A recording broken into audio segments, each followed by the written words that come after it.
nakaraang hearing, Sheila, tingin ka sa akin, Sheila. Sheila, para magkaintindihan tayong gusto. Okay lang din. Okay lang din dyan. Sige, dyan na lang tayo magtinginan. Okay. Sorry po. No problem. Ang binanggit mo, Sheila, sa amin nung nakaraang pagdinig ay sa 10 beses na alis ninyo ni alias Alice Go, kasama mo itong dalawang tao na ito, si Kat at si G. Nagbakasyon kayo at ang sabi mo rin sa Thailand. At yan lang yung pagkakataon na magkasama kayo na may ibang taong kasama na umalis kayo ni Alice Go. Nagpunta kayo ng Thailand. Ikaw ang nagsabi nun, hindi ako. So, Opo, sila lang po dalawa. so sila lang. So, Opo. 4 lang kayo, no? Okay. Madam Chair, let me just share with you can we just show this slide 14? A flight manifest detailing, Your Honors, na hindi lang kasama o lumalabas kayo ng bansa na hindi lang kayo magkakasama, Sheila at Alice, kasama nyo din si Duan Renwu. Meron po ito. Papaano nyo kaming kukumbinsihin ngayon na hindi kayo magkakasama? At itong barkada trip ninyo ay papuntang Taipei. Hindi po papuntang Thailand. So, Sheila, hindi mo ba nare-recall ito? Hindi, kasi sa Thailand, wala naman kami kasama. Kung meron lang yung tauhan po ni Alice. Okay, good. Sheila, ikaw, natatandaan mo ba itong trip na ito? Nakasama mo si Duan Renwu? Sa Thailand po? Ito, pinapakita. Taipei yung nakalagay dyan. Taiwan po. May kasama isang, hindi ko alam kung siya ba yun, kasi yung ninong ni Cassie. Okay. Madam Chair, iba yung binanggit po niya noong nakaraang pagdinig, iba rin po ngayon. Miss Alice, pwede bang matanong ka? Anong trip itong Taipei na ito, kung nare-recall mo? I think, kung di po ako nagkakamali, Chinese New Year po yan. Chinese New Year. Opo, Chinese New So Year. close talaga kayo, bumabiyahe kayo magkakasama eh. Ni Duan Yan lang po Renwu. yung biyahe po namin na magkasama po. So Chinese anong New relasyon Year. mo sa kanya, kay Duan Renwu? Wala pong relasyon sa kanya, pero mag-i-invest po dapat siya sa Bamban. Mag-i-invest siya sa Banban, pero paano mo siya nakilala? Nakilala ko po siya through Cassie. Anong ginawa niyo dito sa Taipei? Bakasyon? Opo, pumunta ng Shimenting kumain ng mala. Walang negosyo na pinag-usapan kay Wala po. Duan Renwu? Wala po. Madam Chair, may we know if this committee had invited Mr. Duan Renwu na sa katakot-takot na ilang beses na nating naririnig ang kanyang pangalan. If I'm not mistaken, siya yung big boss ng Lucky South, Madam Chair. Sen Joel, inimbita natin siya, itong si Mr. Wu Duanren, one of the early hearings. Kaya lang, wala rin tayong makuhang address niya dito sa Pilipinas. May I now move that we issue a subpoena, Madam Chair, to this Duanren Wu? So move, Madam Chair. Thank you, Sen Joel. Comsec, we issue a subpoena to Mr. Wu Duanren for his appearance before the committee sa susunod na. Madam Chair. In fact, if I can correct the record, yes, the committee has a standing subpoena for Mr. Wu Duanren. Madam Chair. Yes, for an interjection, just a quick Sen. interjection. Apparently, Mr. Duanren Wu left the country last June 11 of this year. Mr. Duanren left at the same time with Cassandra Leong during that time. So, and we don't have any records of that person, Duanren, coming back to the Philippines. So meron po Salamat, tayong Sen. live Sherwin. na subpoena na in-issue sa kanya, Madam Chair. And at the proper time, siguro pag-usapan mo natin, baka dapat aresto na din natin siya, no? Madam Chair, let me finish by asking 2 more questions kay Alice. Anong transaksyon mo kay Attorney Galicia?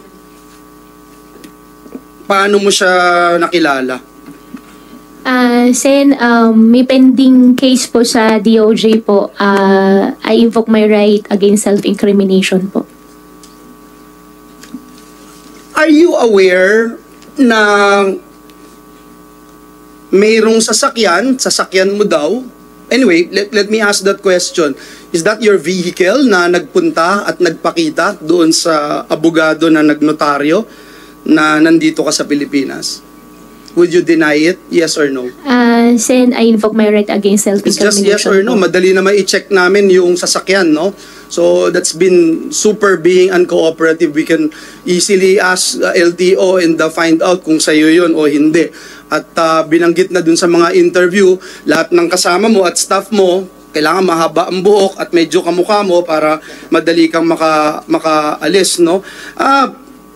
So, kung hindi sa'yo yung sasakyan, which nakakagulat, dahil yun ang sinasabi nitong si alias Alan at si Attorney Galicia. Gusto lang namin malaman, Alice, aware ka na may affidavit na pinanotarize sa isang abogado na ikaw ay narito pa sa Pilipinas. Sen, with due respect po, I have pending case po sa DOJ Hindi ka po. magagalit na ginagamit kung sakaling hindi ikaw yung ginagamit ang pangalan mo. Tumakas ka na pero ginagamit yung pangalan mo para notaryoin. Sen, sorry po talaga, invoke my right But po. I will be very mad if someone is using my name na magpapanotaryo. So, hindi ka nakukonsensya na ipapadisbar itong si Attorney Galicia dahil sa nagsinungaling ka sa kanya na hindi ka pala humarap sa kanya. Sen, I invoke my right po. And you don't Sorry po. care. You don't care kung merong mapasama at matanggalan ng lisensya bilang abogado. May kilala ka ba na Cherry na nandito ngayon, si Miss Cherry Ordonia? Cheryl Medina, sorry. Kilala mo ba si Cheryl Medina? Ano mo siya, Miss Alice? Nakikita ko po siya. Kilala mo siya? O, kilala ko po siya. Okay, yun lang naman yung tanong ko, no? Si Miss Cheryl Medina, anong alam mo dito sa dokumento na ito na ipinanotarize kay Attorney Galicia? Anong participation mo dito, Miss Cheryl? Miss Cheryl. Dito ka na po kayo titignan. Yes, please. Sa papers, ay sa notaryong yan po. Actually po, hindi ko talaga alam na yung notaryong yan. Yun po, yung affidavit na yan. Na nakita ko na lang po sa dyaryo nung lumabas po. So, kalaunan, nalaman mo na yan Yes yun? po, yes po yun. Kalaunan, no? Kalaunan, nalaman mo na parte ka ng paper trail na ito, may tinawagan ka, merong kang kinausap, kasama si Miss Kat, if I'm not mistaken. Kat, kilala mo ba yun, Sherry? Yes po, Your Honor. Okay. So, kinausap mo siya para mag-facilitate din nitong ninotaryo na ito. Tama po ba? Hindi po, Your Honor. Siya So, po, okay, sige. Kwento mo. tumawag po si Kat sa akin, nagtatanong lang po kung merong abogado na magnonotaryo ng affidavit. Okay. Tapos, anong Actually, naging sagot hindi niyo pa po? nga- Ang sabi ko po, sa SOL po wala talaga. Ano pa ho yung alam niyo tungkol dito? Pero meron po akong parang nagsuggest lang, magtanong-tanong siya sa iba. At meron kang binigay na tao o pangalan na tinawagan ngayon ni Kat. Is that correct? Yes po, Your Honor. Sino po itong tao na ito? Si Kadante po, Your Honor. Kadante. Okay. And then, ito yung kinausap ni Kat para i-facilitate itong pagnotaryo nitong dokumento na ito. Pero ang ating napag-alamanan na dito naman pumasok yung traveling body ng barkada na si G, no? Si G naman yung kumuha at nagpapirma at nag-facilitate nitong pagnotaryo na ito. Alam niyo din po ba yon na Miss Sherry? With the indulgence of Sen. Joel, follow up lang, Miss Cheryl. Yes po. Yung Kadante, anong buong pangalan niya? Hindi ko po alam, Your Honor. Kadante lang po ang tawag. Salamat, Sen. Joel. Yes, Miss Cheryl, can you answer my question? Ano pa ho yung alam ninyo doon sa na pag-alamanan nyo, na kalaunan, no? Kalaunan na ito pala yon, no? Na ito pala itong pinanonotaryo o dokumento na itinawag po sa inyo. Actually po, nung sinabi ko po kay Kat na si Kadante po, sabi ko kay Kat, ibigay ko na lang yung number tapos sila na po mag-usap. Ganun lang po. Wala na po akong alam. At wala na ho kayong narinig kay Kat. Wala na po, Your Honor. At ang nangyari na lang po, narinig nyo na lang Yes sa po. mga balita na ito na nga po yon. Yes po, Your Honor. Salamat, Miss Cheryl. Madam Chair, may I just ask one last question kay Alice, yung pong pinanggagalingan ng inyong kayamanan, napakarami po no? Yung salin nyo, tinitignan ko po, 117.5 million salin December of 2023. Saan po nanggagaling itong napakaraming pera? In fact, hindi nga ho kayang suportahan ng salin ninyo itong mga karangyaan na naipakita na dito sa committee na ito. Pwede bang malaman namin gaano kalaki yung kinikita nitong mga negosyo po ninyo? Sen, I think may sinampa na pong kaso po sa akin sa AMLOC. Kaya I refuse to answer po. Thank you po. Ganun kalaki, no? Nag-admit ka owning a helicopter. Sa LTO records, meron kang 13 vehicles. May Jeep Gladiator Sport, Land Cruiser, Expedition, McLaren, etc. etc. No? Masyadong malaki yung kayamanan talaga, no? Sinabi mo din na nakakapagnegosyo ka dahil binibigyan ka ng tatay mo minsan kalahating milyon one time, minsan 1 million pesos, 2 million pesos. Ano naman yung business ng tatay mo? Tatay mo ba tong si Jang Zonggu? Opo, textile po yung negosyo ng tatay ko po. At Sen, hindi po sa akin yung McLaren. At yung mga ibang sasakyan po na na-mention nyo po kanina, baka yung iba nabenta na po. Kasi wala na po sa akin yung mga sasakyan na yun ngayon. Okay, but it's immaterial because you have so much money and binabanggit mo itong fabric and embroidery business. Napakalaki pala. Ito lang ang negosyo ng iyong tatay? Textile pong negosyo po niya sa China. Oh, ganun kalaki para kumita ng ganito karami, makapagpatayo ng maraming building. And based on LRA records, merong at least 32 land titles under his name. Would you agree? Would you know about it? 32 titles po. Under whose name po? Ang sa tatay niyo po, he has itong si Jang Zonggu. Hindi mo alam, narinig ko yung sagot ng lawyer mo, hindi mo alam. Hindi mo alam itong tatay mo. Kasi kung tatay ko to, alam na alam ko. Sino yung mga kasosyo mo sa negosyo o kasosyo ng tatay mo nakakilala mo? Sen, wala po akong kakilala. O last question ko na lang, sige. Dahil wala ka rin lang sasagutin sa tanong ko. Bakit mo pinapipirma si Sheila nang hindi niya naiintindihan? Bakit ka papirma ng papirma ng papel? Ba't hindi na lang ikaw ang pumirma? Bakit siya? Ba't ang dami mong pinapirmahan sa kanya? Anong documents? Because Sheila signed 96 times, Madam Chair.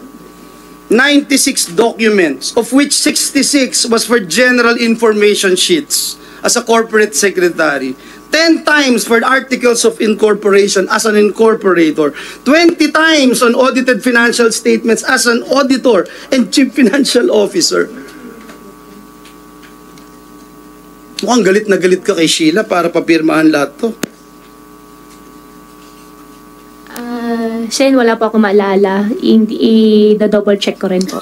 So wala kang maalala si Sheila kasi may naalala. Kawawa naman tong close friend mo na idinidiin mo at ibinabaon mo at sigurado kami na mapaparusahan itong mga lumabag sa batas. Yun lamang po, Madam Chair. Maraming salamat po sa inyong oras at pasensya. Thank you. Maraming salamat din, Sen. Joel. So, next we will have, unahin ko na si Majority Leader o Sen. Francis, and then pagkatapos nila si Sen. Doroy, Sen. JV, Sen. Sherwin, and Sen. Bongo. So meron tayong mga isang oras bago tayo kailangan mag-session. So if you can take 10 minutes each at least during this first round. Okay, Majo, you have the floor. Thank you, Madam Chair. These are all related to my previous assertions during the opening of this hearing. Madam Chair, without prejudice to your earlier ruling that Ms. Go would be returned to the custody of the PNP Custodial Center immediately after this hearing, I reiterate again that the Senate should be the primary institution that should take custody of Sheila Go. At siguro kung may matanong ako rito ilang abogado, hindi na ikaw, Sheila, siguro, is there anybody here from the Ombudsman? Wala? Anybody here from the Department of Justice? Yes, DOJ is here, Majo, Yusek T. Okay, kahit sino sa inyo, recitation lang ng konti to. Sinong gusto mauna? Ikaw na lang. Yusek Your T, name, please. Yusek T po. Okay. Your Honor. Basic criminal procedure, criminal law, remedial law. Difference between venue and jurisdiction. In this case, na-file yung case sa Kapas Tarlac. Is that considered the venue? Karami na ikinig. Simple lang. Place where the case is brought. Your Honor, for criminal cases, venue is jurisdictional as well. No, that's not my question. Yes. Difference between venue and jurisdiction. Venue here is Kapas. Yes. Okay. Yes. Earlier a while ago, during his opening statement, Senator Joel Villanueva mentioned something about Republic Act 10660. Yung 10660 speaks of a venue wherein a municipal mayor here is concerned. When once an ombudsman files a case, it has to be outside, even though she was dismissed, outside the judicial region where she holds office. She holds office in Tarlac. That's the 3rd judicial region. And yet, where was the case filed? It's filed in Kapas Tarlac, Your Honor. In Kapas Tarlac belongs to That judicial region, 3rd the judicial same judicial region. So, in effect, it is a violation of Republic Act 10660. And now, when we come to jurisdiction, it will now refer to the power of the court to try and decide cases. Judge Santiago, Yes. You're not yet raising your hand. I will not be grading you. So tama ba yun? That's correct, Your Honor. Tama yun. So when the law speaks of that it should be filed in another regional trial court outside that judicial region, when we look at Batas Pambansa 129, ano po ibig sabihin nito? Yung pinakamalapit sa Kapas? Yung ba yun? Silent po eh. Silent po yung batas kung saan po ifa-file. Silent yung 106? 10660, yes. Yes. So it appears, Yusek, you are not reviewing your law. So bibigyan kita ng C. There is a circular issued by the Office of the Court Administrator. There is a circular issued by the Court Administrator wherein it states that all cases related to 10660 should be filed in the nearest RTC of the next judicial region. I'm now referring to Exhibit A, natangon na si Judge Santiago, OCA Circular 211-2019. Nakalagay dito, within 3 days from the filing of the case, where the accused or one of the accused is a public official, when the case was filed, she was still a mayor, the case shall be forwarded to the nearest RTC of the nearest judicial region from the judicial region where the official holds office pursuant to Section 2 of Republic Act 10660. May example pa ho dito ang Supreme Court. Ang sabi ng Supreme Court, for instance, where a case filed before Branch 61 of RTC Gumaca, Quezon may be forwarded to Branch 64 of RTC Labo, Camarines Norte. So ibig sabihin, sangayon din po sa interpellation ni Senator Angara kay Senator Pimentel to prevent influence from being exerted. So in this case, Yusek, tama ba na sa Kapas final? Your Honor, this case, we weren't the ones who investigated this case. Yes. This is a case of corruption which is under the Ombudsman. Tama ba sa Kapas final? Your Honor, on paper, mukhang may konting salungat. May konting salungat sa batas. But mas mabuti siguro marinig natin ng Ombudsman. Baka may paliwanag sila para dito. The Ombudsman has an option, with all due respect to them, if they're listening. They can withdraw the information and refile it to the proper court. Nakalagay po dito sa OCA circular, within 3 days from the filing of the case, where the accused or one of the accused is a public official, the case shall be forwarded to the nearest RTC of the nearest judicial region. Kailan po final tong case? Nung same day na inuwi si Mayor Guo, kung di ko nagkakamali, that was Friday or Thursday last week. So you're referring to September 4? September 5. September 5, Your Honor. September 5. Kung September 5, ngayon po ay September 9. So, this is a mandatory duty on the part of the RTC. And with all due respect to the RTC of Tarlac, I would endeavor to ask the good chairperson to write also, as soon as possible time, the RTC Judge of Tarlac. Maraming salamat sa tulong nila, Branch 109, pero mukhang mali yung court. So pag mali sir yung court, venue is jurisdictional. That was your statement a while ago. Paano po ito? Quashable? That Motion to dismiss? Ano pong pwedeng gawin na tinuturuan pa natin yung abogado dito ni ano? Ano yung dapat gawin? Maaari po maging option yun ng akusado, Your Honor. But again, hintayin natin ng Ombudsman, baka may paliwanag sila kung bakit doon nila sinala. Hindi, ang paliwanag nila, wala kasing damages. So tama sila, walang damages sa RTC. But the venue here, yes, as what you mentioned, is jurisdictional because this is a criminal case. So sinukat ko po yan, sir, Madam Chairperson. Sinukat ko po, ang dami kong mapang ginawa kagabi. From Kapas, the nearest RTC would be Region 1. And Region 1, ang pinakamalapit po is Urdaneta City, Urdaneta, Pangasinan. Yun po ay sa First Judicial Region. But since the name of a Pangasinan mayor was likewise implicated here, baka naman magkaroon din ng influence.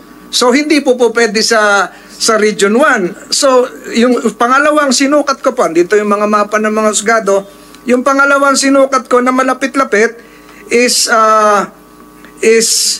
Region 2 sa Santa Fe. Ang layo na po, Nueva Vizcaya. Ang kanya pong regional trial court is 100 to 120 kilometers away from Kapas, which is in Bayumbong, Nueva Vizcaya. Ang layo na po nun. And yet, yung custodial facility is sa Camp Crame. Sinukat ko rin po yung pinakamalapit na makakatulong. Tinutulungan na natin lahat dito. Ang pinakamalapit po is Valenzuela City, Metro Manila, which is 95 to 100 kilometers away from Kapas. Doon talaga po ito papatak. Valenzuela City, near to Camp Crame, and I think one of our colleagues here is from Valenzuela City. So, tama po ba ako, Yusek? Maaari po yun. Ang nakalagay po sa batas ay file the same in the proper court, to the proper court. Proper court. So, this is the quandary right now. Ngayon po, medyo, may mapa pala dyan, medyo may mali tayo ng napag-filean while we are talking of the arrest, the rights of the accused, the rights likewise of the government. Kung mali po ito napag-filean natin, sino po ngayon, mali po yung court. Tama po ba yung court kung walang jurisdiction na mag-issue rin ng warrant of arrest? Walang visa po yun, Your Honor. Wala, invalid yung warrant of arrest. My God, invalid yung warrant of arrest. So pag titingnan po natin, as we speak, 2:20 p.m., iisa na lang po ang natitirang warrant of arrest na valid. the warrant of arrest coming from the Senate. The Senate of the Philippines. So, sino po ang may karapatan mag-issue ng direktiba kung saan i-detain? Is it the court without jurisdiction or is it the Senate of the Philippines which has acquired jurisdiction? And in fact, the warrant of the Senate was the one used when Ms. Go was arrested in Indonesia. Yusek. Your Honor, baka maganda makipag-ugnayan ng Senado sa Korte Yes. upang ma-resolve ang tanong na yan. We really want to help the court. Gusto namin si Branch 109 ilipat na niya sa Valenzuela, but this is the dilemma. Hindi basta-basta ho ililipat yan sa Valenzuela because Valenzuela is a multisala RTC. Magkakaroon pa ng raffle. Alam ni Judge Santiago yan, siguro ang raffle yan, baka sa Webes na kung ano pa. And yet we're doing this. We're having discussions here. So, legality-wise, may mga konting problema. Para mawala lahat yon, ang Senate pa rin ang may jurisdiction. Tama po ba ako, Yusek? Kami, abogado ka na dyan na nagtuturo sa'yo. Di na yung ibibigay ko sa'yo. Tama? Before the USEC answers, Majo, I think ASEC Benitez would like to interject. DILG, no, sir? DILG. Yes. Yes, Madam Yes, Chair. DILG, please, Magandang ASEC. hapon po. You are the complainant, ano? The department. Yes, go ahead. Your Honor, please. You are the assistant counsel of DOJ. Not yet, Your Honor. Go ahead, biro lang. Your Honor, hindi pa, it's still the Yusek Ombudsman and the Office of the Special Prosecutor who's handling the case. Wala pa pong delegation sa mga prosecutor namin. You would want to interject? Yes. Okay. Sir, again, Your Honor, please, I just would like to express a manifestation that we agree with the position of the Undersecretary from the DOJ that it is at best we listen to the pronouncement or the explanation of the Office of the Ombudsman. Now, for all legal intents and purposes, I believe that there is a wisdom now behind the referral of the Office of the Ombudsman of the filing of the criminal case before the RTC of Capas Tarlac. What is the wisdom? No, this is just an observation, Mr. Chair. Preserve the Now, evidence. The law is very clear that as far as venue, as the good senator articulated earlier, that venue should be held in the RTC of a judicial region other than where the official holds office. Other than, underscore other than. Yes, other than where the official holds office. Now, maybe this is just an observation, Mr. Chair, that probably, now, a possible way of reconciling some misunderstood portion here is maybe the benchmark here is that the Office of the Ombudsman believes that at the time the information was referred for filing before the RTC of Tarlac is that the good mayor is no longer an incumbent official. But I just mentioned a while ago that the OCA circular, Office of the Court Administrator, took cognizance of the rationale, the spirit behind the law, and that is to prevent influence, exert influence. Ang tagal nag-mayor nito, talagang ma-influensya pa siya doon, di ba? So yes, when the crime took place, mayor pa siya. Di ba ho? So, siguro immaterial yun, but we leave that to the Ombudsman. Yes. So, sinabi ko, the Ombudsman can withdraw the information, Yes, Your file Honor. another case. But in the meantime, anong gagawin natin? Okay, just one point, Mr. Yes, go ahead. Mr. Chair. I do believe that the law made critical mention of the filing of the information as the proper reckoning point of which particular court would acquire exclusive original jurisdiction and which particular court should be stamped with the proper venue. Yes, but you Again, should look at the interpellations for purposes of statutory construction. I agree with that, Mr. 10660, the debate between Senator Angara and Senator Pimentel. Anyway, Mr. Chair, that is only a point of observation and it is at best... Para that we leave mahalaga the siguro Ombudsman. ilipat na kaysa maisahan kayo ng abogado nila, mag-move pa ng mag-quashal pa yung mga yan, na-dismiss pa. Diba? Magtulungan na tayo rito. We will do that, Mr. Chair. Madam Chair, maliwanag po ito na ang sa tingin ko para mas maayos yung lahat, the court that should have exclusive jurisdiction, ito lang yung tingin ko, yung pinakamalapit, dahil kinumpute ko na lahat, and this is not just a matter of procedural law, it should be the Regional Trial Court of Metro Manila, and that probably would be the Regional Trial Court of Valenzuela City. So, uulitin ko po, the issue here is my previous proposal that i-retain na natin ang custody kay Ms. Gota kasi tayo lang yung legal ngayon na sa tingin ko, tayo lang yung may legal na warrant of arrest. But since the good chairperson has already made a ruling that she be returned to the custodial center, her original stint in the custodial center was based on, as what the USEC said, ako na to, a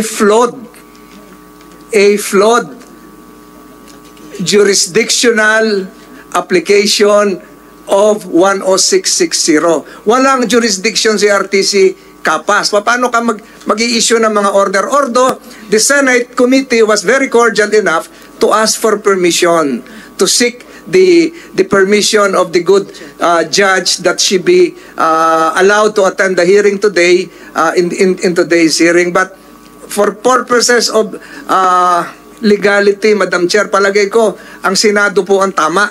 Tayo po ang unang nag-issue ng warrant of arrest. Ito yung kinilala sa Indonesia at merong konting problema dun sa Kapas unless ma-file nila hanggang Webes, pero 3 days nga lang dapat 3 days lang. Ngayon, September 9 na ngayon. With that, Madam Chair, I reiterate my previous motion that the Senate take custody of Ms. Alice Go and that she be detained in the Senate premises without prejudice to any ruling of the good chairperson as to her transfer to another facility where she would be more safe, considering the repeated discussions about death threats, and without prejudice likewise to our continuing engagements and dialogue with the Regional Trial Court of Kapas Tarlac, a co-equal branch of government which this committee should likewise respect. I so move, Madam Chair. Salamat, Majority Second Leader. motion, Bago Madam Chair. Second. may I was about to say, the Chair was about to say, bago may mag-second or posibleng object sa, sa motion ng Majority Leader, merong gustong i-reiterate yung Chair sa naunang ruling at dagdagan din. And I think one thing that this very rich discussion shows ay, Diyos ko po, yung lahat na ng separate at co-equal branches of government ay nag-aabala sa kasong ito ni Alice Go at sa lahat ng mga kaso ng POGOs. Earlier, the Chair ruled that Alice Go is to remain in the custody of the Senate until the conclusion of this committee's inquiry, and this committee will coordinate with any court ordering your detention. Later, dinagdagan ko nito na the Chair's clarifying that while Alice Go is in contempt of the Senate, she will remain in PNP custody. But if she posts bail, she will be taken to the Senate. And now we hear this very strongly argued motion by the Majority Leader, duly seconded. The Chair would have wanted to say, without prejudice, maaring paglilinaw at pagtutulungan sa pagitan ng DILG at saka DOJ, that in the quick meantime, susulat kami sa korte as the Chair had done to the judge, at na-appreciate ko yung pagpapayag nila na nandito ngayon si Ms. Alice para sumagot sa atin. The committee will write again to the Chair and to the office of the Ombudsman until we get some quick answers from those two good bodies na maaring gumabay sa atin. Otherwise, Ms. Alice will remain in PNP custody. Your concerns are very, very well taken, Majority Leader and Senator Roy, but until this legal issue is decided, we will respect the judiciary until the termination of proceedings. Station, I submit to the decision of the chair, the committee. I likewise would want to reiterate the cordial relations between this committee and the judiciary as well as the executive branch, which has to be maintained for all intents and purposes. I'd like to thank Senator De La Rosa likewise for his seconding the motion. So with that, Madam Chair, I leave it to the body to write the appropriate communications to the presiding judge of branch 109, 106 or 109 of Capas Regional Trial Court, as well as the Office of the Ombudsman to clarify all of these things. Maraming salamat po, Madam Chair. And I yield the floor. Maraming salamat din po, Majority Leader. Salamat kaayo, Sen. Doroy. Just as a last point on this discussion, questioning the jurisdiction of the court is valid, but this Senate investigation, there may be a more proper venue. And the committee will write the Good Court and the Office of the Ombudsman. Salamat po. Now, we still have half an hour and 4 more colleagues to pose their questions. Next will be Sen. Doroy. You have the floor, sir. Madam Chair, I want to yield my... Madam Chair, just a question to the Chairman, Madam Chairman. Magkakaroon pa ba tayo ng executive session? O wala na? Meron pa ba tayong gustong malaman galing sa kanya na i-share niya during executive session? O? Tama naman kayo, Sen. Doroy, may gusto pa tayong malaman. Pero kanina there were serious concerns and objections dun sa motion po natin na mag-executive session. No, that's just a clarification, Madam Salamat Chair. Thank you, kayo. Madam Chair. Salamat kayo. I yield to Senator Bongo, Madam Chair. Salamat. Actually, next in line po is Sen. JV, and then Sen. Sherwin, and then Sen. Bongo. Salamat kayo. Thank you, Madam Chair. Anyway, take advantage na rin po kung nandito si Alice, no? Kasi po, base sa iyong mga salaysay, nakikinig ako sa mga hearings mula noon, ang iyong salaysay talagang lumaki ka sa Tarlac, tama ba? Lumaki sa farm, di ba? Yan ang iyong, tama ba? Yung istorya mo, pwede mong pakiconfirm lang. Yes po, Sen. Kasi kung talagang lumaki ka, Madam Chair, kung lumaki ka talaga sa probinsya, bawa sa Tarlac, ang tawagan, doon, lumaki ka sa bukid.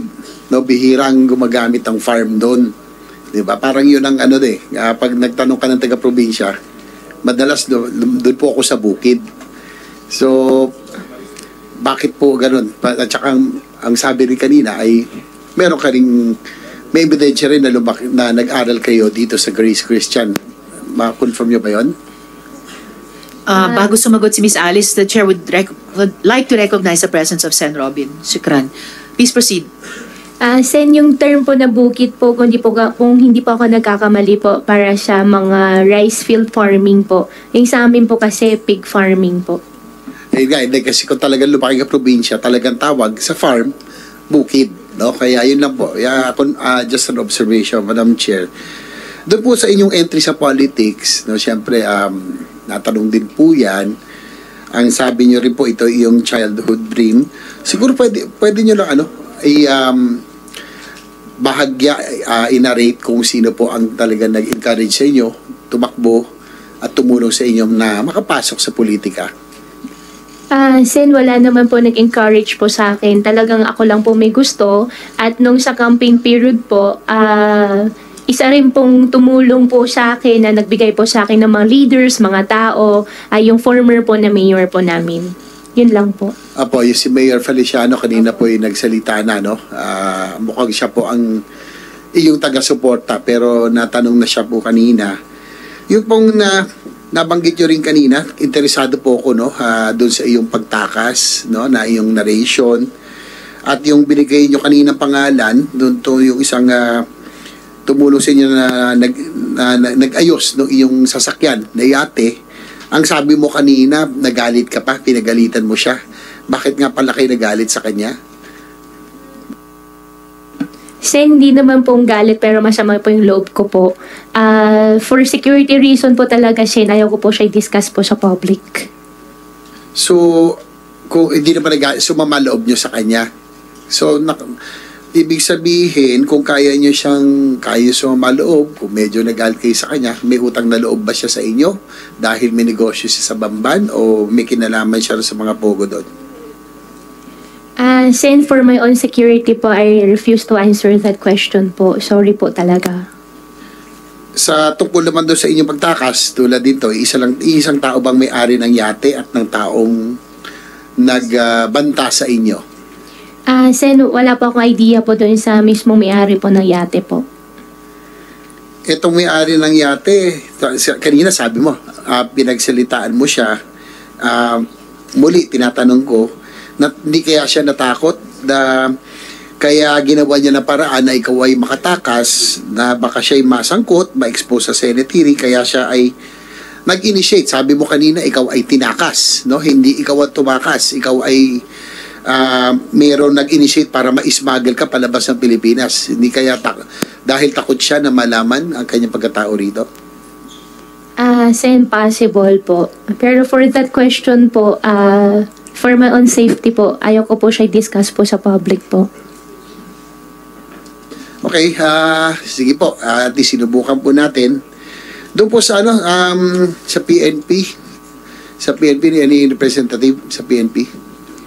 Yes, General Takaka. Good afternoon, sir. Yes, General Takaka, according to news reports of this May this year, ay si General Marbil, ang ating Chief PNP, nag-direct sa CIDG at sa NIG to investigate alleged ties to CCP that was circulating on social media. Anything significant that turned up in this investigation? So far, sir, wala po akong personal na ideas, but we will check on that, sir. That's very important, this investigation, kasi nga ang worry namin, Madam Chair, yung pagpasok ng mga Chinese na CCP funded, just like Miss Go, na nakapasok sa ating pong politika. In this case, mayor na, baka mamaya may governor at lahat. And matagal na ho ito. I should submit already to this committee, no? Baka yung anything that has come, anything significant for this investigation? Yes, Honor. I will check the updates of that investigation, Your Honor. Doon naman po sa kanyang claim na meron pong death threats, no? Were you able to substantiate these claims, no? Sabi po niya kay SILG at kay PCPNP na may death threats. Meron na bang any initial reports that would substantiate yung itong claim na meron pong death threat si Miss Go? Your Honor, wala pa po kaming nakukuha sa kanya na formal na report with regards to where alleged death threat, Your Honor. Wala pa ho siyang report? Wala pa ho siyang report na formally na binigay po sa Philippine National Police, Your Honor. Yung po, siguro you can ask DOJ also. Based on the news report, sabi ni Assistant Secretary Mico Clavano, that the DOJ is doing its best to complete the investigation. Siguro si Yusek Nicolas T.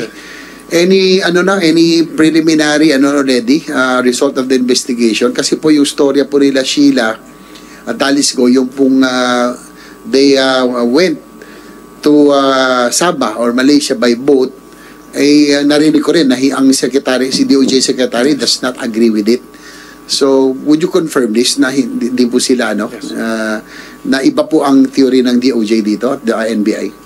We confirm, Madam Chair, that the Secretary of Justice doesn't believe the story that the Guo siblings went through the very dangerous and inconvenient route of a lot of boats in waters that are very dangerous, Pero kami naman, bukas kami sa lahat ng posibilidad. Tuloy pa rin ang pagsisiyasat kung paano nakalabas ng totoo ang mga Guo siblings at ilalabas namin yan sa tamang panahon. So, ongoing pa ho yung investigation. And ang natin dito, what we really are interested in, Madam Chair, is siguro those who aided Ms. Go, especially those in the government agencies. So, ang DOJ medyo skeptical doon sa boat story Ang PAOK naman, na siguro dito na si Gilbert Cruz, ano po ang initial investigation nyo? Either southern backdoor o yung by meron ba kayong ano na possible na ito by private plane or through yung do you confirm yung story din? Do you ano any sige si Yusek Gilbert na lang. Yusek Cruz. Yes, Madam Chair. We have some information, but sir, we need some confirmation pa rin, sir. So we will just coordinate with the DOJ, sir, for the confirmation. Okay. Yun doon sana, Madam Chair, siguro last na po itong ano no, siguro kasi sa DOJ. I came across a news article this morning regarding the possibility of Alice Go as state witness. It is possible if it leads to Pogo Mastermind, no? And I do believe, Madam Chair, also na si Miss Alice Go is just a pawn, no, of a web of international syndicate. Ano po ang magiging qualification na Yusek Nico, Nicholas T, for her to become a state witness if given the chance, kung sasabihin ba niya yung mga talagang big bosses, international big bosses ng this triad or this syndicate. So does that qualify her to become a state witness? Your Honor, sa ngayon wala po talagang kahit anong usapin na maging state witness si Alice Guo. Sa witness protection law natin, madaming requirements bago maging state witness. Isa na doon hindi siya ang most guilty. Tapos bukod doon kailangan makabuluhan yung sinasabi niya, magagamit sa kaso, mako-corroborate ng ibang mga witness. Tapos dadaan to sa mahaba-habang proseso, kailangan muna siya ma-charge sa korte, tapos kailangan makonbinsi kami na ihiling sa korte na i-discharge siya for state witness at kailangan may pahintulot din ng korte. So hindi po basta-basta ito at sa ngayon, klaro po, wala pong ganung usapin. Thank you, Yusek Nicholas Cabral. Alice, no? Alam kong sa sinasabi mong natatakot ka sa iyong safety, pero siguro narinig mo naman na kung sakasakaling ituturo mo kung sino yung talagang mga nasa likuran nitong mga krimen, nitong sindikato na nagpapatakbo nito, ay malaki maitutulong mo kung talagang may pagmamalasakit ka, talagang sinasabon dito ka pinanganak, ay malaki maitutulong mo, especially in this committee kung sasabihin mo. So naisip mo ba pwede mong sabihin kung sino nasa likuran nitong mga krimen na ito? I mean, nitong mga pag-set up nitong mga syndicate nitong mga pogo na ito? Salis.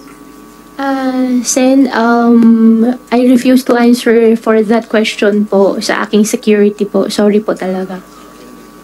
Okay, Madam Chair, thank you. That's all for me. But before I end, I just want to give you this executive order from Mayor Kalugay na siguro tanong niya ng reason nag-issue ng EO para po assigning an acting mayor. No, so I think he will be very vital in our succeeding hearings, Your Honor. Madam Chair, thank you. Thank you, Sen JV. So, nireceive ko po yung Executive Order number 045, Series of 2024, an order designating Vice Mayor John Christopher A. Arsinue as acting municipal mayor of the municipality of Sual, Pangasinan from September 9, 2024 to September 13, 2024. So, 4 na araw lamang. Harinawa, within those 4 days, makadalo na finally si Mayor Kalugay sa ating pagdinig. So, salamat, Sen JV. Now, you have the floor, Sen Sherwin. Thank you, Madam Chairperson. I'll take off where Senator Villanueva and Senator Ercito ended.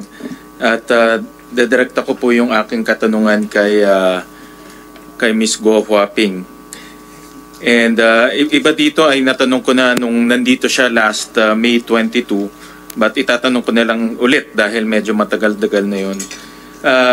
Humingi kami ng iyong tax returns during that time at nag-submit ka ng 2 tax returns for 2022-2023. Ito ay noong mayor ka, no? Kaya talagang automatic ang gobyerno magdededuct sa sweldo ng isang salaried civil servant.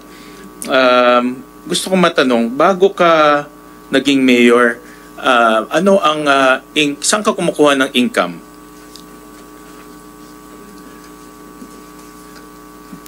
Anong source ng income Sa mo? business po. Sa business. Anong business yun? Piggery po. Piggery. Which particular company? Kasi marami kayong kumpanya eh.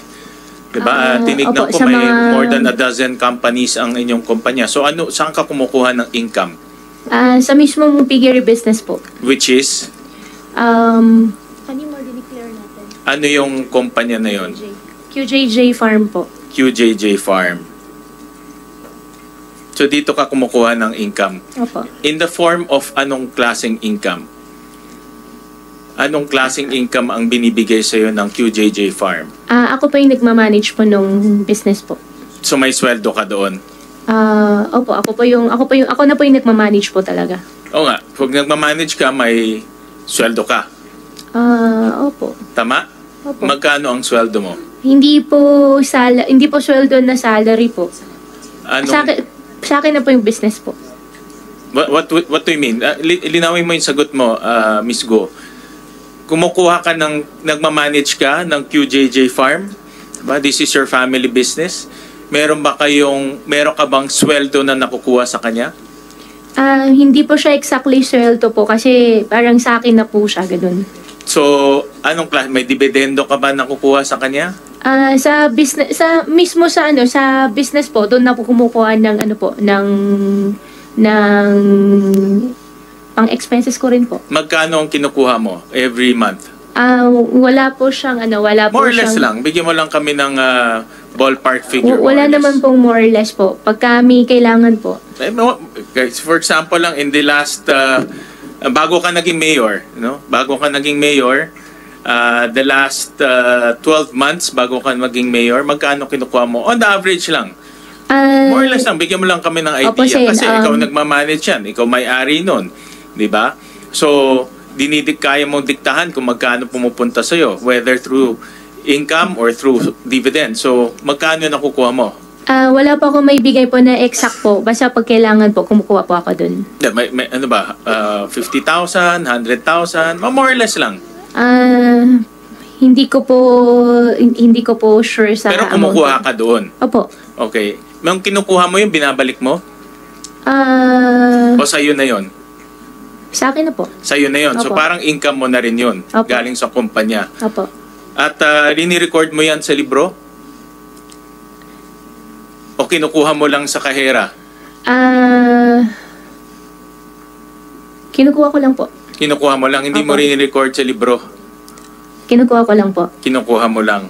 Okay. Dahil yung kanina pinakita nga ni Senator Joel yung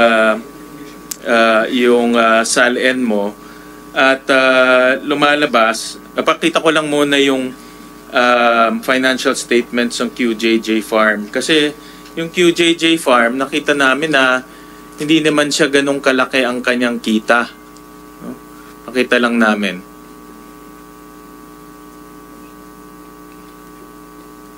Yan. So, in medyo mabagal ang internet. In 2022,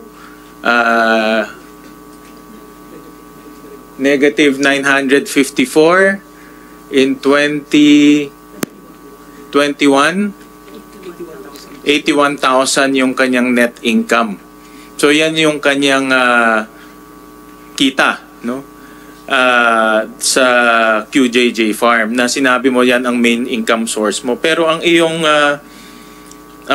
SALN, ang net worth mo is 177 million.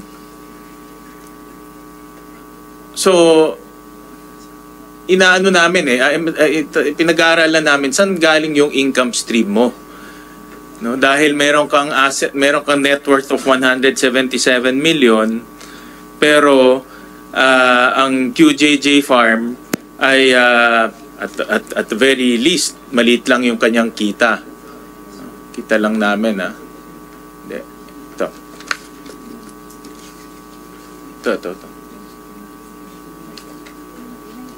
Hindi, ito. Yan. So, 177 million yung net worth mo. At tinignan rin namin yung mga tax returns mo na tuklasan based on our research, 2 beses ka lang nag-file ng tax return mo in 2011 at 2016. Yan, so nagbayad ka lang sa gobyerno ng 14,000 in 2011, in 2016, 24,000. And yet, yung net worth mo is 177 million. So, saan ba nanggagaling yung iyong income stream? Diba? Kasi kahit na sinabi mong kumukuha ka sa QJJ farm, pero yung QJJ farm naman at very least, at the very most nga 91,000 lang yung kita. Saan ka kumukuha ng iyong pangbili ng mga assets mo? Senwin, in due respect po, I think I have pending case po sa BIR. I invoke my right against self-incrimination. Yung pending case po mo is because of that transfer. Allegedly, nagbenta ka ng shares mo from Baofulan to Mr. Jack And Uy. AMLAC po. No. And I have pending case din po sa AMLAC. No, but this has nothing to do with AMLAC.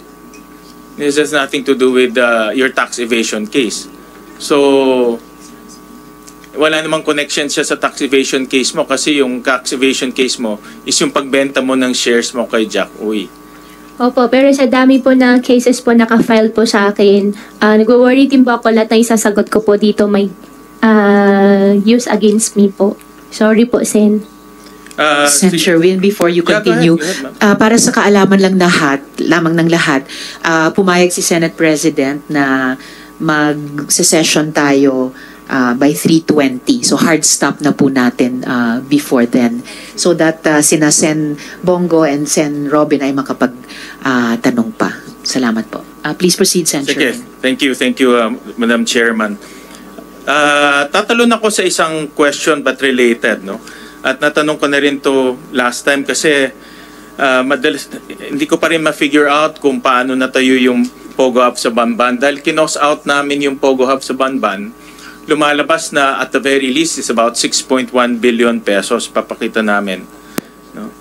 At based sa mga dokumento at doon sa hearing ring natin, Miss Guo, kayo nag-apply ng lono, kayo nag-apply ng mga building permit, and I understand from your testimony last time na ang Baofu is the landowner and the lessor. Tama po ba? Do you confirm this again? Before po ako nag-divest po, sa akin po yung lupa. After po ako nag-divest po, hindi ko na po alam sa kanila. Correct. Pero nasabi mo in your first hearing na ang Baofulan ay siya yung lessor dito sa mga Pogo na mag-ooperate. Tama? At based rin dun sa mga dokumento, nakita namin from building permit to fire safety permit to occupancy permit, ikaw ang nag-apply, no? Lahat nito. Nag-apply po ako, Senwin, nang dahil sa akin pa po yung lupa at that time. After po ako nag-divest po, hindi na po ako nakialam. Divest ka is nung naging mayor ka na correct? I think hindi po. Hindi pa po ako mayor po noon. Kailan ka nag-divest? Hindi ko po alam po yung exact date po doon sa documents po, pero sabihin na natin, from 2019 all the way, let's say, to 2022, ikaw pa rin ang nakapangalan doon as president. Diba? As president. Ikaw pa rin ang nakapangalan sa Baofu as president. Tama? Opo, Sen. After po ako nag-divest, hindi ko na po alam sa kanila. Correct. But from 2019 to 2022, ikaw ang president ng Baofu. Correct? Hindi po ako sure kung hanggang 2021 or 2022 po. In the records. But ikaw ang nag-apply ng lahat. Correct? Ng building permit, ng lono, ng fire safety permit, lahat ng permit for Baofu until nag-divest ka, correct? Isa po ako tumulong. Okay, but yung pangalan mo nandoon no?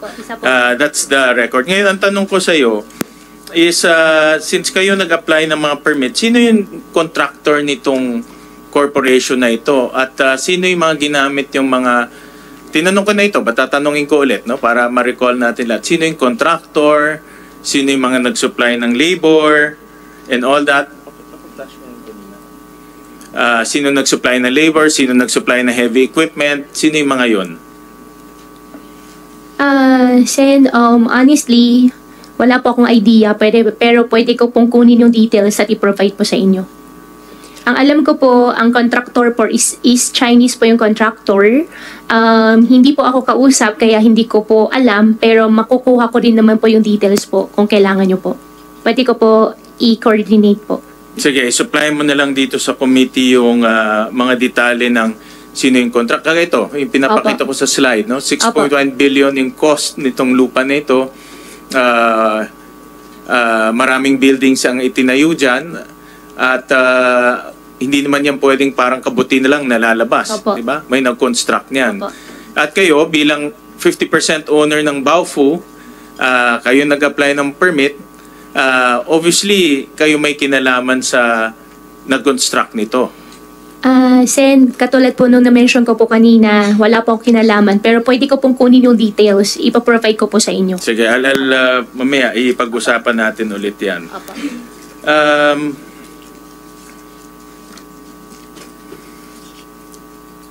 Sino ang nag-finance nitong pakibalik nga yung ano? Sino nag-finance nitong Pogo sa Bamban? Sino nag-finance? Sino nagpasok nitong billion peso para matayo yung Bamban na Pogo Hub?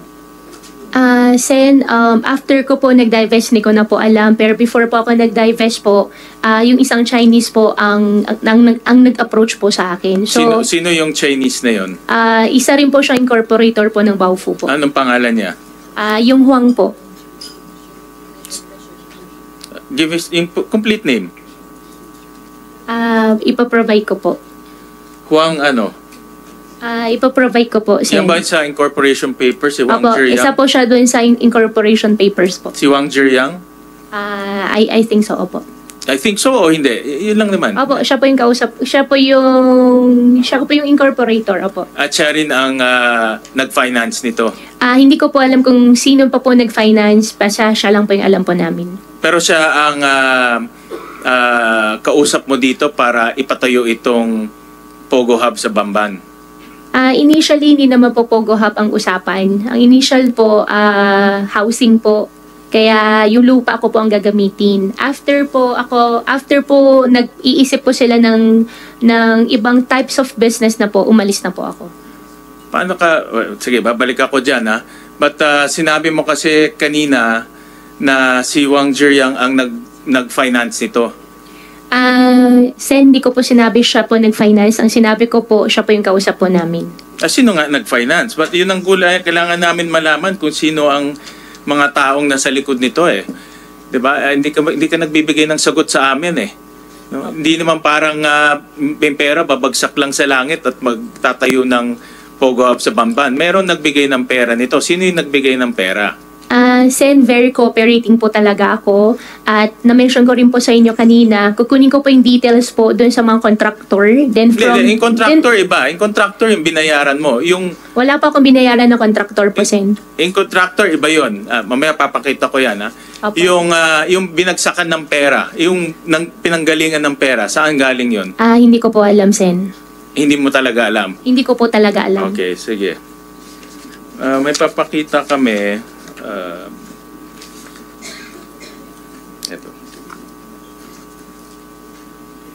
Kasi based sa mga news reports, may mga nabasa akong news reports, may mga nabasa akong based on our research at news reports sa mga sinasubmit dito sa amin na from 2018 to 2024, 1.9 billion pesos ang pumasok sa accounts mo. Papakita ko ngayon. And this is based on sa mga news reports nakita namin. Kung makikita natin, noong mga unang panahon, wala namang pumapasok sa accounts mo. Pero pumasok sa account mo between 2018 to 2024, 1.9 billion pesos, of which 666 million in cash at 1.2 billion in check. Sabi kanina, sinabi mo, kumukuha ka ng income sa QJJ Farms. Nakita namin, walang income in QJJ Farms. Tinatanong ko sa'yo kung magkano kinukuha mo doon. Ayaw mo sabihin kung magkano kinukuha mo ngayon. Pero sa aming pag-analisa, hindi kaya magbigay ng QJJ Farms ng 1.9 billion pesos sa'yo in the span of 6-7 years. Ngayon, ang tanong ko sa'yo, saan galing itong perang ito? Since may mga kaso na po final po sa akin, I invoke my right against self-incrimination. Anong kaso yung po. mga final sa'yo? Ang final po sa akin, AMLOC, final po sa akin sa BIR, I think 7 cases. Pero wala naman itong connection sa mga kaso mo eh. Magpa-file, alam ko hindi po ako nagkakamali, may file din po sila ng tax evasion po. But the tax evasion nga is pag-transfer mo ng shares to Jack Uy. No, ito, iba naman to eh. Wala namang connection to sa tax evasion. So ang tanong ko sa'yo, saan galing itong perang to? Since may AMLOC na po na file po, I refuse to answer po. Sorry po talaga. Isa pa, kanina pinakita namin yung QJJ Farms ay maliit lang yung kita niya. Pero natuklasan din namin, again, sa mga news reports to, sa mga news reports, sa mga research namin, na between 2018 to 2024, 3 billion ang pumasok sa QJJ Farms, of which 1.2 billion in cash at 1.7 billion in check. At ito, pag i-add ko yung kaninang sinabi ko, tsaka ito, almost 5 billion na. Malapit na ito doon sa halagang ginamit sa pagpapatayo sa Bambam Pogo Hub. Pag titignan mo rin yung timing, 2017, 2018, 2019, lahat to eksakto kung kailan pinatayo yung Bambam Pogo Hub. Ang QJJ Farm, sino ang presidente? Sen, I think regarding po dyan... but who's the president ng QJJ Farm? Sino ang president? Ako po yung president. Kayo ang president ng QJJ Farm, di ba? Kanina sabi mo, you also manage and control dahil nakakakuha ka ng pera doon. Opo. Definitely, alam mo rin, may pumapasok na pera doon. Sen, regarding naman po dyan, since may nakafile na po sa akin na case, I think sasagutin ko po siya sa korte. At regarding naman po, Sen, po, dun sa sinabi niyo po kanina sa akin na yung pera ay might be used in Pogo, matcha-check nyo rin po, wala pong Pogo related po na pera if ever po. At saka even po sa mga contractor po, wala pong any transactions po.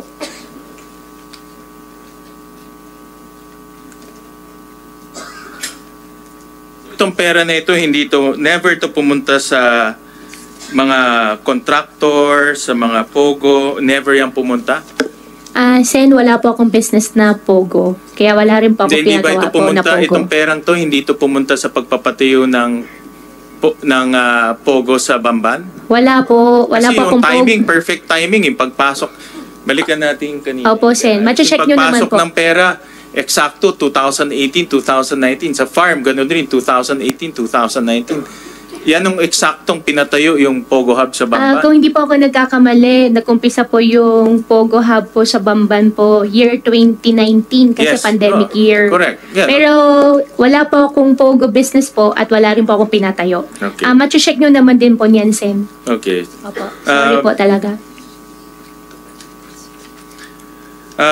Sabi mo kanina na hindi ka konektado doon sa mga contractors or sino nagpatayo ng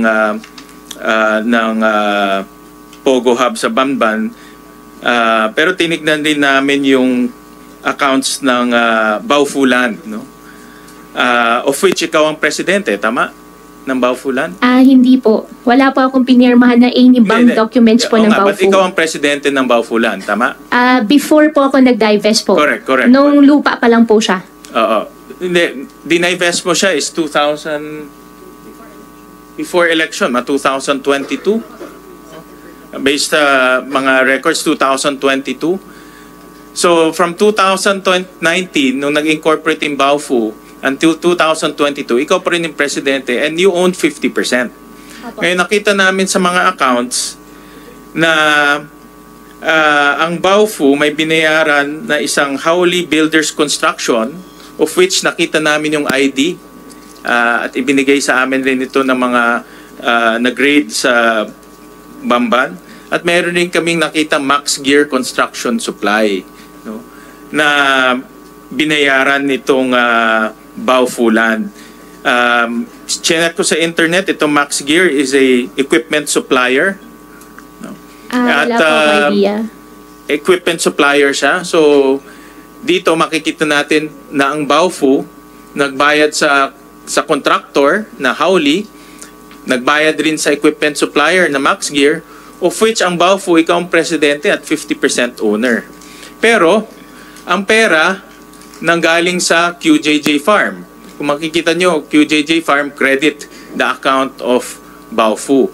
So, ang ibig sabihin nito, ang perang pumasok sa QJJ Farm, yung kaninang pinakita namin 3 billion, pumunta dito sa Baofu at binayaran ni mga contractor. Ito yung matagal na namin ni Sen. Risa hinahanap because honestly, na-dead end kami dito. But based on our research, ngayon, natitrace na namin saan nanggaling ang pera, sino yung mga contractor, at definitely yung pera bumagsak sa kumpanya nyo, QJJ Farm, at bumagsak sa personal account mo as Alice Guo.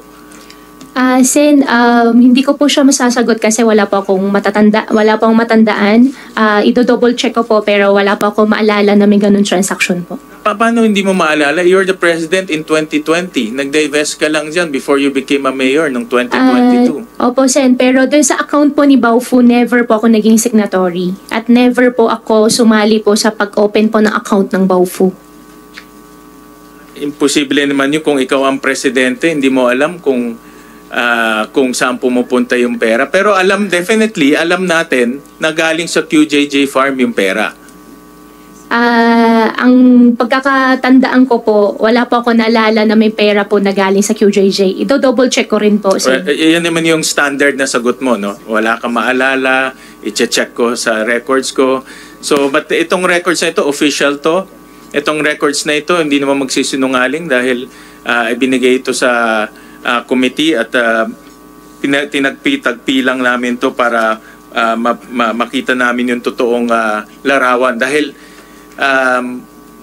yan importante sa amin, malaman namin kung saan nanggagaling yung pera.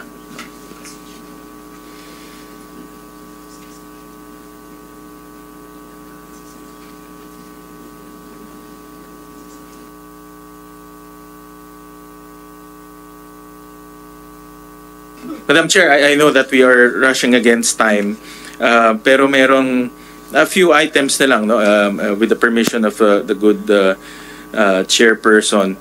And kanina madalas ko marinig sa iyo na sabi mo wala kang connection sa Pogo at wala kang connection sa mga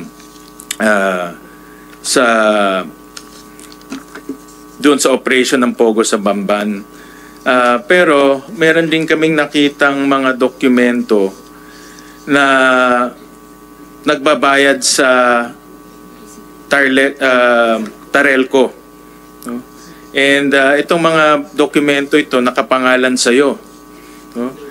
And in 2022, kita lang namin in 2022, yan. Mayor ka na nito noong 2022. December 29, 2022, nagbayad ka ng 28 million in cash to Tarelco. At ito ay nakapangalan sa iyo, yung kontador. In September 11, 2022, nagbayad ka rin ng 5.4 million in check. In 2023,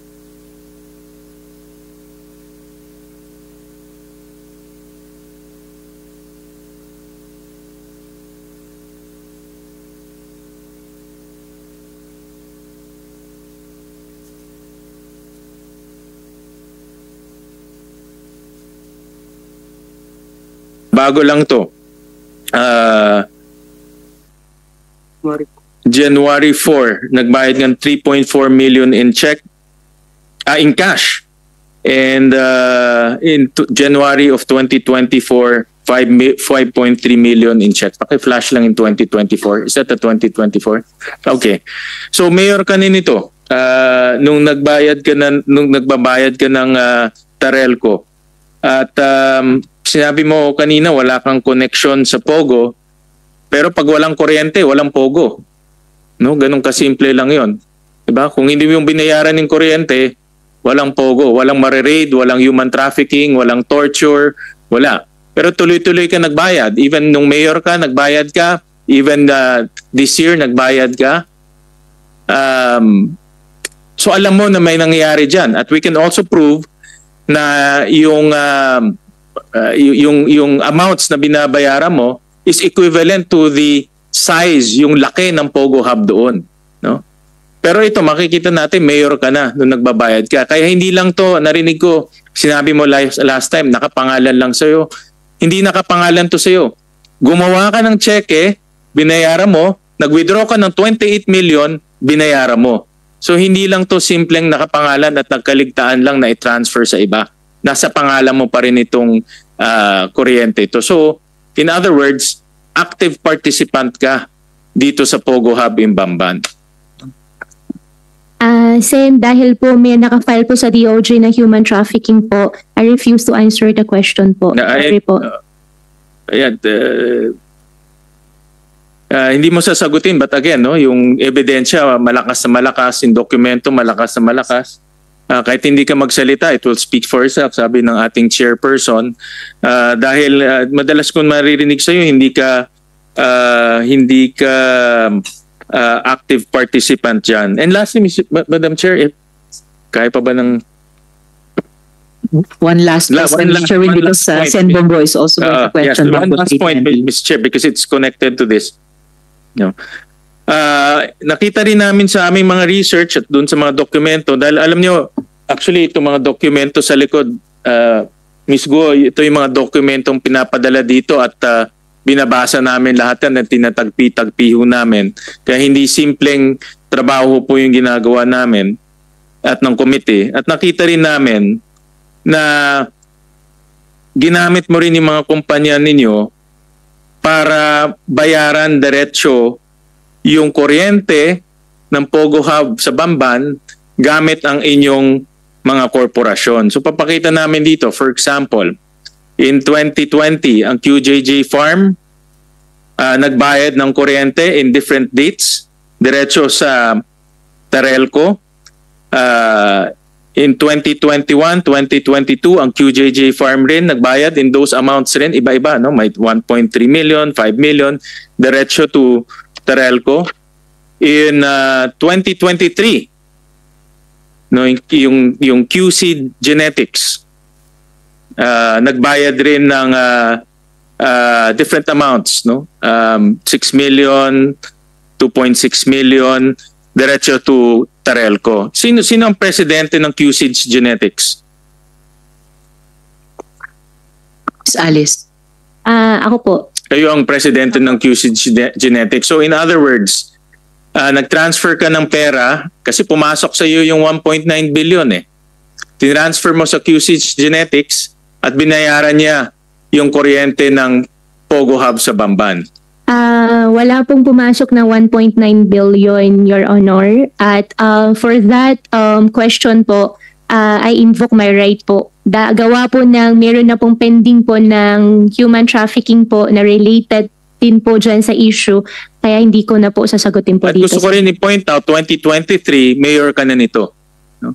Presidente ka ng QC Genetics, mayor ka na ng Bamban, pero ginagamit mo yung kumpanya mo to bayaran yung Pogo Hub sa Bamban. At in QC Genetics, tinignan rin namin sa salen mo, hindi naka-declare yung equity participation mo in QC Genetics. So ang punto ko dito, ang punto na gusto kong i-emphasize, Madam Chair, na may active participation ka. Nagbabayad ka ng kuryente. Yung kuryente, yan ang isa sa pinakamahalagang aspeto ng Pogo Hub. Dahil kung walang kuryente, hindi tatakbo lahat yan. Kaya yung statement mo, na madalas mo marinig na wala kang participation, base sa dokumento, active participant ka at ginagamit mo pa yung family businesses ninyo para pondahan itong Pogo Hub sa Bamban. No, yun po ang aking gustong i-emphasize, Madam Chair. Any comments to that? Ms. Go? Sen, dinideny ko po. Uulitin, doon pa rin ako nakastick doon sa statement ko po na hindi po ako involved dyan sa Pogo. In fact, ngayon nga po, kung di po ako nagkakamali, may forfeiture nga po ng property nga po nung Pogo, hindi rin po ako interested kasi hindi naman po talaga siya akin. Pero hindi ka naman pwedeng, hindi mo naman choice yung kung interested ka o hindi. Ang dokumento lang nagsasabi dito na presidente ka ng QC Genetics, binayaran mo yung kuryente ng Pogo Hub sa Banban at meron kang control sa pagbabayad ng Pogo Hub sa Banban. For that po, since meron na pong human trafficking case po sa DOJ po, I refuse to answer po, Sen. Sorry po talaga. Sige, gusto ko lang Madam Chair, gusto ko lang naman ilagay yan sa records natin dahil ito yung mga dokumentong nakita ho namin to disprove para mapatunayan natin na si Guo Huaping ay hindi lang ordinaryong tao o ordinaryong personalidad dito sa Pogo Hub. Meron siyang active participation from start all the way nung naging mayor pa siya by paying Terelco in cash, paying Terelco in check using her own family businesses. Meron pa ho kaming actually mga ibang ebidensya but I will yield for now and I'm sure na meron pa naman tayong second hearing to this on this topic. So thank you very much, Madam Chairperson. Thank you very much, Sen. Sherwin. So now, you have the floor. Last 6 minutes ng ating hearing. If you could take 5 minutes sa first round natin and the chair will take the last minute. You have the floor, Sen. Bongo. Salamat, Madam Chair. Nandito tayo ngayon, no? Para malaman ng katotohanan. Tandaan natin na ang katotohanan lang ang kakampi at poprotekta sa iyo, Miss Alice Guo. Huwag mo sayangin yung oportunidad na binigay sa iyo namin dito sa Senado. Just tell the truth. Yung totoo lamang po. Kasi dahil sa pagiging evasive mo noong mga nakaraan hanggang ngayon, kung ano-ano na pong mga insinuations, haka-haka, chismis at conspiracy theories na ang kumakalat, marami na pong nadadamay na mga inosente, pati po si former President Duterte ay kinokonekta sa iyo. Ayoko na sana bigyan ng panahon ng mga chismis pero since nandito ka na at cited in contempt ka na, ayaw mo rin naman sagutin ang mga tanong ng mga kasamahan ko rito, mabuti nang klaruhin mo ang iba't ibang mga aligasyon. Total, di naman ito connected sa mga kaso mo. I'm here not to defend former President Duterte, but to tell the truth, sa pagkakilala ko po sa kanya. Knowing former President Duterte for the longest time when he was still the mayor of Davao, hindi talaga pumapayag ng illegal yun. Nung mayor siya, binalaan nga niya mismo yung parating naliling sa kanya na si Michael Yang sa Davao. Nagninegosyo yan doon, pumunta, early 2000 pa siguro. Nagdala yan ng bayong, nagninegosyo ng mga cellphone, meron siya maliit na paninda. Sinabihan niya yan, pag nagnegosyo ka ng illegal dito, ibabaon kita ng buhay dito. So, ibig sabihin, ayaw niya po ng illegal ni dating Pangulong Duterte. Lalo na nung naging presidente po siya, ayaw niya ng illegal sa kanyang pamumuno. Ako rin po mismo ay saksi rito, no? At for the record po, lahat ng gumagamit ng pangalan niya o ng pamilya niya o malapit sa kanya, parati niyang sinasabi, consider it denied. Huwag kayong maniwala kasi marami talagang gumagamit ng pangalan nung panahon na nasa pamumuno pa siya. Marami pong mga name dropper na gumagamit ng pangalan. Huwag ko kayong maniwala. Pag ginagamit po ang pangalan, masama po ang intention yan. At ako po ay mismo, noon pa, against po ako sa Pogo. Pag apektado na po ang peace and order. For the record, ayaw ko rin ng Pogo.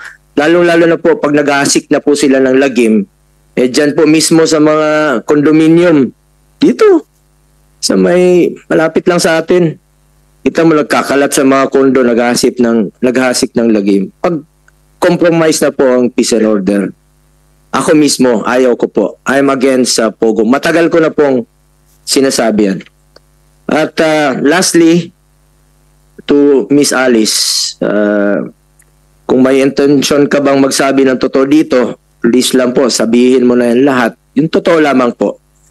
Kung rerespetuhin ka pa dito, huwag kang maging evasive. Sabihin mo lang yung totoo. Huwag kang tumakas, huwag kang magsinungaling. Just tell the truth. Yung totoo lamang po. Salamat, Madam Chair. Salamat kaayo, Senbong.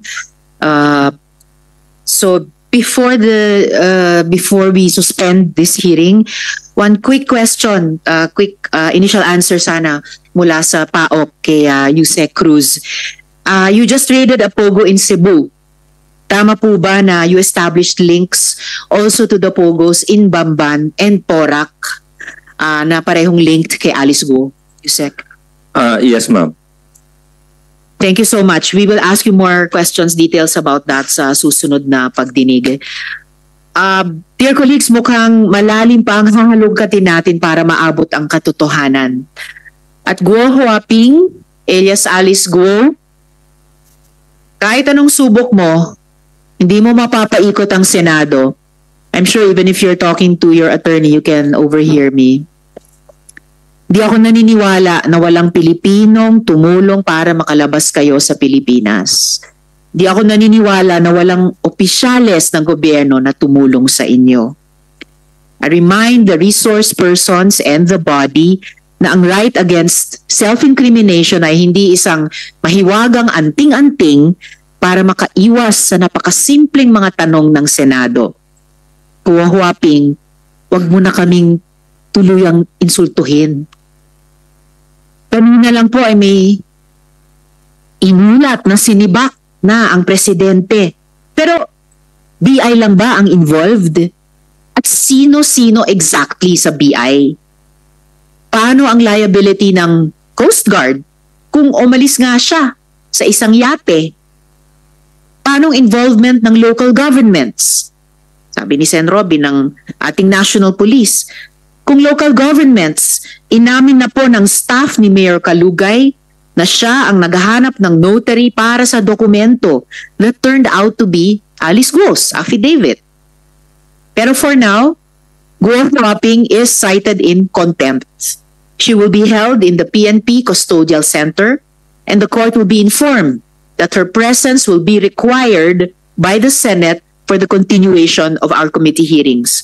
The OSAA, under the good General Angkan, will coordinate with the PNP for her turnover if she posts bail, turnover to the Senate, or once there's a final determination on the issue of jurisdiction of the court which issued the judicial warrant.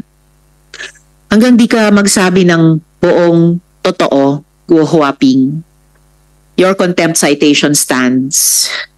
At kung ikaw ay totoong natatakot para sa buhay mo, sa tingin ko, ang pagsasabi ng katotohanan, yon ang mas makakaprotekta pa sa'yo. Yes, oo. So, nang may lubos na pagpapasalamat sa lahat at sa aking mga kasama dito sa Senado, this hearing is suspended.